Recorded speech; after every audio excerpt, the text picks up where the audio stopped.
I was adopted. I never knew my real mother. Rather, I knew her at one time, but I left her side when I was too little to be able to remember. I loved my adopted family, though. They were so kind to me. I ate well, I lived in a warm and comfortable house, and I got to stay up pretty late. Let me tell you about my family real fast. First, there's my mother. I never called her Mom or anything like that.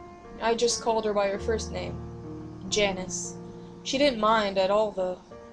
I called her that for so long I don't think she even noticed. Anyhow, she was a very kind woman.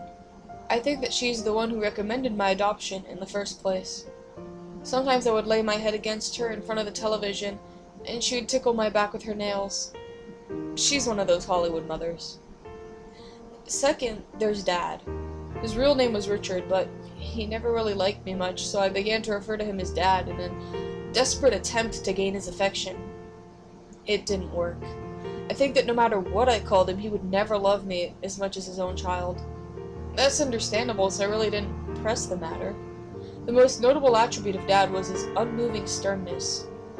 He was not afraid to pop his children when they did something wrong. I found that out before I could use the restroom properly. He didn't hesitate to spank me. Well, I'm in line, and it's because of his methods. Lastly is my sister. Little Emily was really young when I was adopted, so we were about the same age, but she was slightly older. I like to think of her as my little sister, though. We got along better than any sibling could possibly get along. We would always stay up late together and just talk. Well, she did a lot of the talking. I mostly just listened, because I loved her. It was a great setup that we had. We were short on bedrooms, so, because I didn't want to sleep in the living room by myself when I was littler, I had a pallet set up for me next to her bed on the floor. This is where I've slept since. But it was cool with me because I enjoyed being with her, and I always felt pretty protective of my little sis. Everything changed on a horrible Wednesday night. I was at home taking a nap when little Emily opened the front door. The sound of the door opening pulled me to a state of consciousness, and I walked from the room down the hall to the living room. That's when I first remembered it was Wednesday. I was never good at keeping track of what day it was. Actually, I'll just go ahead and say it. I was horrible. But nevertheless, I knew it was Wednesday because Emily had just come home from her church's youth group gathering. She walked in the front door and hugged me, and then was followed in by Dad and Janice. "You have a good nap?" Janice said teasingly as she ruffled up my hair. I just shook my head away and snorted in a manner that clearly expressed that I was teasing back with her. "Don't you snort at your mother like that," said my father gruffly with authority. He shut the door behind him and hung up his coat. I was clearly joking, I growled under my breath. He must have not heard me because I didn't feel him smack me. Emily then proceeded to our room, and I followed. She started telling me about her day. You know, usual teenage girl stuff, but I listened so that she would feel better. After her summary, she suggested watching TV, and I obliged, jumping onto the couch as she was going for the remote. She rolled her eyes at my little brother like immaturity, and scooted me over and sat down. The TV turned on, and we watched it together, until the sun went down. Emily was the kind of girl that, instead of watching cartoons and soap operas, would rather watch Discovery and Animal Planet and Natural Geographic. I liked those too, so I didn't mind. Actually, those were the only channels that could hold my attention.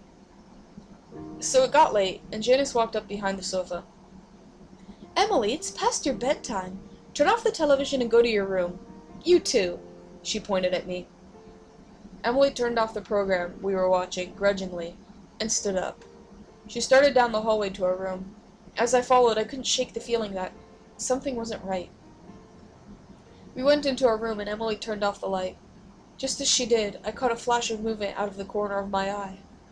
It was out the window, but as soon as I redirected my line of sight to where the window was no longer in my peripheral vision, what it was that I thought I saw was gone.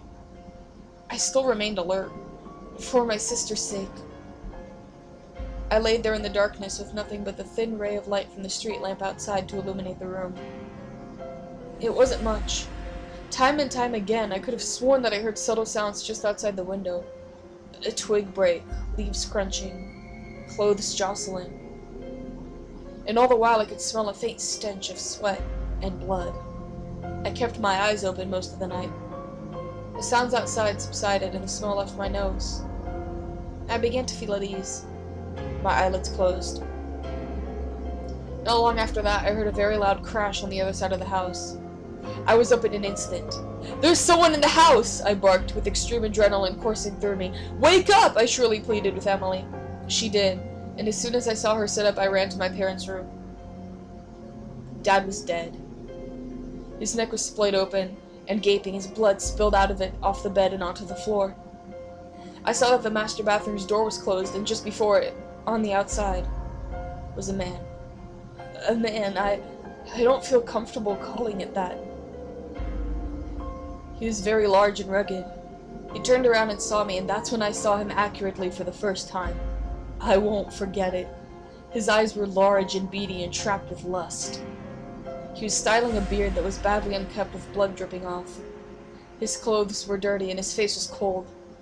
Just then I noticed the same horrid smell of sweat and blood from earlier, but this time it was overwhelming. He saw me. He saw me and grinned with a set of crooked yellow teeth. That smile threw me off. I thought that I was going to die, but then he turned back to the bathroom door, completely unperturbed by my presence.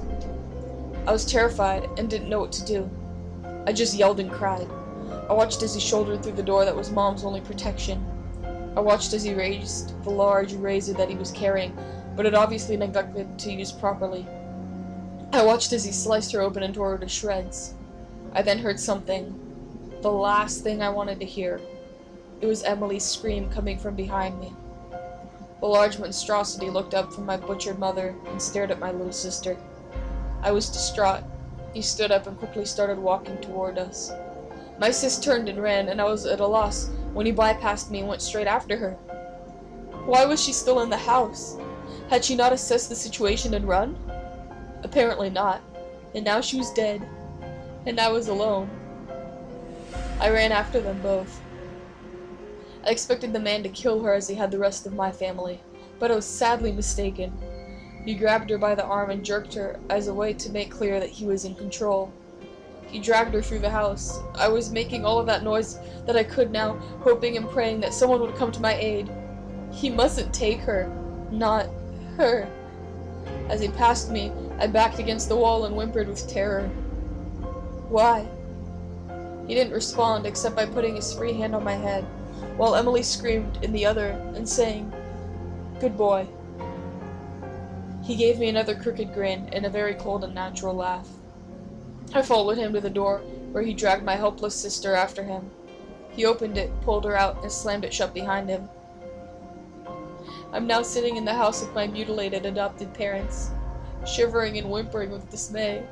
He's out there, with her, doing who knows what to her, and I can't do anything. I would if I could, but I can't. I would chase after them in a heartbeat, but I can't. I sit here, looking at the front door. I look down at my paws. If only I could open doors.